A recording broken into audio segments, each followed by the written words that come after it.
Kenya pod ni kamarach kor kama seche mag apaya matimore piny maru. Duol mar NTSA wacho ni ji makwangi ok tin 4,000 osewito ngimagi higani nikech masira mag apaya. Odiechiengni mar apar mar ji ma osedo midhiero ma ikelo gi masira mag apaya. Oganda ojiw mondo mi koro bed kod ritruok e kinde ma gitiyo kod apaya. Masira mar apaya oseyako ngima mar joma thoth, jomadongo kod nyithindo. Jomoko bende oseyudo hinyruok ka moko bende oyudo ng'ol kokalo kuom apaya. Trailer no wuok bokale mbele na kaparo no dhi tapoko duogo.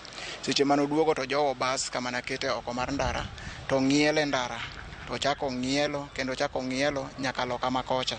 Kanyo gi kanyo ema lweta ne nodong'ie ndara. To be kanyo no ema tienda notur.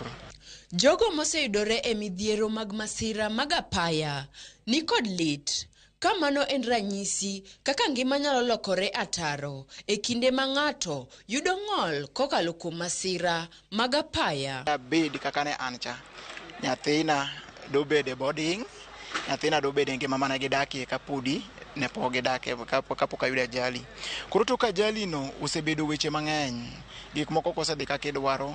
Duol mar NTSA yango ni e higa mokalo ji maloyo 3,000 nowito ngimagi e masira makoch mag apaya e pacho ka mangima. Ka higani kwano osedhi malo ka nyaka sani ji maloyo 4,000 osewito ngimagi. We have identified the black spots.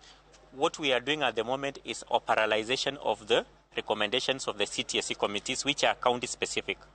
For example, the main black spot, that one of the Coptic Mamboleo roundabout. Working with the KENHA, we have already seen there is increase of rubble strips. We have also worked with the KENHA to have the danger signs, the signages erected and clear, which is now in place. And then the road markings have also been increased. And the county government has also assisted us to have the lighting at night to be clear. Tendari Takwe omedo jiwo oganda mondo obeda kicha e apaya mar geng'o masira kod midhiero ma ikelo gi masira go. Adwaro mondo kwa jo Kisumu County, jok manie town gi jogo manitiere kuonde mopogore opogore. Ni sane wadhi weche mag sere mag Christmas. Wabeduru motang, wabeduru mwangalifu, seche mwariembe wangayoregi. I think it's also important that we encourage our drivers to continue going for testing, even for eye checks, medical checks. Just ensure that they are medically fit. Because of course we know we are human beings.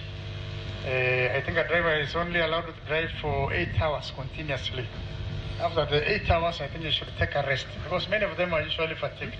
I also want to urge our driving schools to tighten a bit so that we don't just allow anybody to be a driver when we know they will be carrying lives that are very dear to our people.